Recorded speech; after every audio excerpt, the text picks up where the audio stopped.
IAS തലപ്പത്തെ അഴിച്ചുപണിയുമായി ബന്ധപ്പെട്ടാണ് കഴിഞ്ഞ ദിവസം അത്തരത്തിലുള്ള വാർത്തകൾ വന്നിരുന്നു. അതിൽ മന്ത്രിമാർക്ക് അതൃപ്തി ഉണ്ട് എന്ന റിപ്പോർട്ടുകൾക്കിടെ ഇന്ന് മന്ത്രിസഭാ യോഗം ചേരുന്നുണ്ട്. ഗവർണറുടെ നയപ്രഖ്യാപന പ്രസംഗത്തിന്റെ കരടിനും അംഗീകാരം നൽകും. KSRTCയിൽ വനിതകൾക്ക് സൗജന്യ യാത്ര നൽകുന്നതുമായി ബന്ധപ്പെട്ട വകുപ്പുതല റിപ്പോർട്ട് യോഗം പരിഗണിച്ചേക്കും.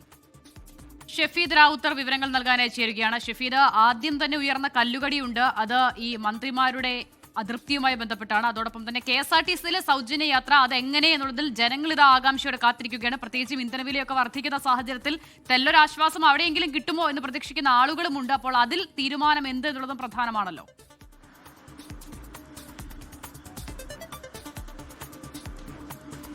Very good morning Asitha Hashmi. നേരത്തെ സൂചിപ്പിച്ചതുപോലെ വളരെ നിർണായകമായിട്ടുള്ള ഒരു ക്യാബിനറ്റ് യോഗമാണ് ഇന്ന് ചേരുന്നത് എന്നുള്ളതാണ് ഏറ്റവും പ്രധാനപ്പെട്ട കാര്യം. അതിൽ തന്നെ നമുക്കറിയാം ഗവർണറുടെ നയപ്രഖ്യാപനത്തിന്റെ കരട് ഇന്നത്തെ മന്ത്രിസഭാ യോഗം അംഗീകരിക്കും. വെള്ളിയാഴ്ചയാണ് നയപ്രഖ്യാപനം നടക്കുക. മാത്രമല്ല UDF പ്രകടന പത്രിക, അതേപോലെ തന്നെ ഇന്ദിരാ ഗ്യാരണ്ടി ഇവയിലൂന്നിയായിരിക്കും നയപ്രഖ്യാപനം എന്നുള്ള സൂചനകൾ പുറത്തേക്ക് വരുന്നുണ്ട്.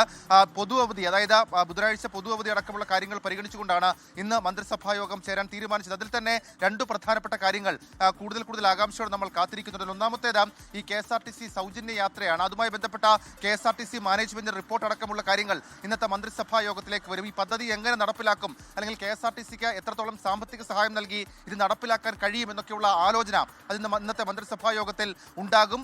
വരുമാനം ഇതില്ലാതെ ഏതെങ്കിലും തരത്തിൽ വരുമാനത്തിന് ഒരു സ്ലാബ് വെക്കാതെ പദ്ധതി നടപ്പാക്കാനാണ്, സൗജന്യ യാത്ര നടപ്പാക്കാനാണ് നിലവിൽ ആലോചിച്ചിരിക്കുന്നത്. ഓർഡിനറി സൂപ്പർഫാസ്റ്റ് ബസ്സുകളിൽ സ്ത്രീകൾക്ക് സൗജന്യ യാത്ര, ഇതാണ് സർക്കാർ ഇപ്പോൾ തീരുമാനിച്ചിരിക്കുന്ന കാര്യം. ഇതിന്റെ പശ്ചാത്തലത്തിൽ ഇനി ഇക്കാര്യങ്ങൾ എങ്ങനെ മുന്നോട്ട് കൊണ്ടുപോകണം എന്നുള്ള ആലോചന അത് ഇന്ന് മന്ത്രിസഭാ യോഗത്തിൽ ഉണ്ടാകും. രണ്ടാമത്തെ കാര്യം, ഈ പ്രധാനപ്പെട്ട ഒരു വിമർശനം ഉയർന്നത്, അത് ക്യാബിനറ്റിൽ തന്നെ ഉയർന്നത്, അത് ഈ IAS ഉദ്യോഗസ്ഥരുടെ സ്ഥലം മാറ്റമായിരുന്നു. പ്രത്യേകിച്ച് വ്യവസായ വകുപ്പിലേക്കും അതേപോലെ തന്നെ റവന്യൂ വകുപ്പിലേക്കുമുള്ള മാറ്റമൊക്കെയുള്ള കാര്യങ്ങൾ അത് കാര്യമായ വിമർശനത്തിന് വഴിവെച്ചിരുന്നു. ഏതെങ്കിലും തരത്തിൽ ചീഫ് സെക്രട്ടറിയുടെ ആ തീരുമാനത്തിനെതിരെ ഇന്നത്തെ ക്യാബിനറ്റ് യോഗത്തിൽ മറ്റു മന്ത്രിമാർ വിമർശനം രേഖപ്പെടുത്തുമോ എന്നൊക്കെയുള്ള കാര്യങ്ങൾ ശ്രദ്ധേയമാണ്. ഒപ്പം കഴിഞ്ഞ ദിവസം മുഖ്യമന്ത്രിയുടെ സെക്രട്ടറി രത്തൻ യു കേൽക്കറെ നിയമിച്ചതടക്കമുള്ള കാര്യങ്ങൾ ഇപ്പോൾ വലിയ ചർച്ചയാണ്. ആ ചർച്ചയിലും ഏതെങ്കിലും തരത്തിലുള്ള അഭിപ്രായ പ്രകടനം ക്യാബിനറ്റിൽ ഉയരുമോ എന്നുള്ളതും വലിയ ആകാംക്ഷയാണ്. അസിത ഹഷ്മി. അല്ല, ഈ ഷഫീദ്, ഇപ്പൊ ഇന്നിപ്പം VDയുടെ മൂന്നാമത്തെ മന്ത്രിസഭയാണ്. എനിക്ക് തോന്നുന്നു ഏറ്റവും നിർണായക മന്ത്രിസഭ ഇന്നാവണം. ഈ സൗജന്യ യാത്രയിൽ ഉണ്ടാകാൻ പോകുന്ന നഷ്ടങ്ങളെപ്പറ്റി ഗതാഗത വകുപ്പ് പറയാൻ പോകുന്നു ക്യാബിനറ്റിൽ.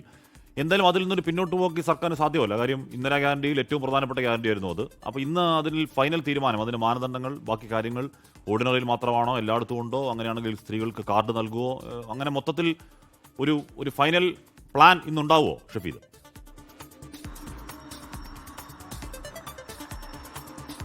നമുക്കറിയാം ഹഷ്മി, ഇക്കാര്യത്തിൽ നേരത്തെ നമ്മൾ മുഖ്യമന്ത്രിയോട് ചോദിച്ചപ്പോൾ അദ്ദേഹം പറഞ്ഞത് ഇനി ഏതെങ്കിലും തരത്തിൽ ക്യാബിനറ്റിലേക്ക് ഇത് കൊണ്ടുവരേണ്ടതിന്റെ അത്യാവശ്യമില്ല. പക്ഷേ ക്യാബിനറ്റിലേക്ക് ഇത് കൊണ്ടുവന്ന മറ്റു വകുപ്പുകൾ കൂടി കൂടിയാലോചന നടത്തി KSRTCക്ക് വരുമാന പ്രശ്നമില്ലാത്ത രീതിയിൽ ഈ പദ്ധതി നടപ്പിലാക്കാനാണ് നിലവിൽ ഇപ്പോൾ സർക്കാർ ആലോചിക്കുന്നത്. അതിന്റെ ഭാഗമായിട്ടുള്ള ആദ്യഘട്ട മാനദണ്ഡങ്ങളുടെ ആലോചന ഇതിനോടകം തന്നെ പൂർത്തിയാക്കിയിട്ടുണ്ട് എന്ന തരത്തിലേക്കുള്ള സൂചനകൾ പുറത്തേക്ക് വരുന്നുണ്ട്. സാധാരണക്കാരെ സംബന്ധിച്ച് ഇതെങ്ങനെ നടപ്പിലാകും എന്നുള്ളതാണ് അവർ ആകാംക്ഷയോടെ കാത്തിരിക്കുന്ന കാര്യം. അതിൽ തന്നെ ഇപ്പോൾ നമുക്ക് ലഭിക്കുന്ന സൂചന പ്രകാരം നേരത്തെ ഞാൻ സൂചിപ്പിച്ചതുപോലെ ഓർഡിനറി സൂപ്പർഫാസ്റ്റ് ബസ്സുകളിൽ KSRTCയിൽ സ്ത്രീകൾക്ക് സൗജന്യ യാത്ര, അതിൽ തന്നെ ഏതെങ്കിലും തരത്തിൽ പ്രായം, വരുമാനം എന്നിവ മാനദണ്ഡമാക്കില്ല. മുഴുവൻ സ്ത്രീകൾക്കും സൗജന്യ യാത്ര എന്നുള്ളതാണ്. അക്കാര്യത്തിൽ കാർഡ് ഉൾപ്പെടെയുള്ള കാര്യങ്ങൾ അത് KSRTC ആലോചിക്കുന്നുണ്ട്. ആ കാർഡ് എങ്ങനെ നടപ്പിലാക്കണം എന്നുള്ളത് മാത്രമാണ് ഇനിയുള്ള അവരുടെ ആലോചന. മാത്രമല്ല, ഇതിനെല്ലാം അപ്പുറത്തേക്ക് നേരത്തെ സൂചിപ്പിച്ചതുപോലെ തന്നെ KSRTCയിലെ വരുമാന പ്രശ്നം അതൊരു വലിയ ചോദ്യമാണ്. കാരണം ഇതിനോടകം തന്നെ മറ്റ് പ്രതിപക്ഷ യൂണിയനുകൾ അവരുടെ ആശങ്ക പങ്കുവച്ചിട്ടുണ്ട്. KSRTC മാനേജ്മെന്റ് തന്നെ കഴിഞ്ഞ ദിവസം നൽകിയ റിപ്പോർട്ടിൽ ഏതാണ്ട് 100 കോടിയിലധികം രൂപയുടെ നഷ്ടം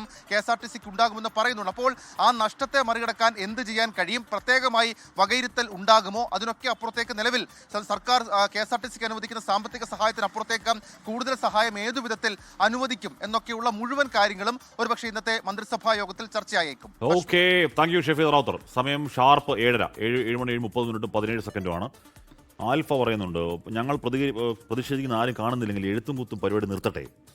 24-ൻ്റെ സന്ദേശ ബോക്സ് ആരും കാണില്ലെന്നാണ്. കാണുന്നുണ്ടെന്നേ, അങ്ങനെ എഴുത്തും കുത്തൊക്കെ നിർത്താൻ പറ്റുമോ? നമ്മൾ കുറേ വാർത്ത വന്നപ്പോഴത്തേക്ക് നമ്മൾ ഇതൊക്കെ കാണുന്നുണ്ട്. നിങ്ങളിപ്പോൾ വായിച്ചില്ലെങ്കിൽ ഇതൊക്കെ കാണുന്നുണ്ട്. അങ്ങനെ എഴുത്തും നിർത്താൻ പാടില്ല. എഴുത്തും കുത്തലുമാണ് ശക്തി. ആ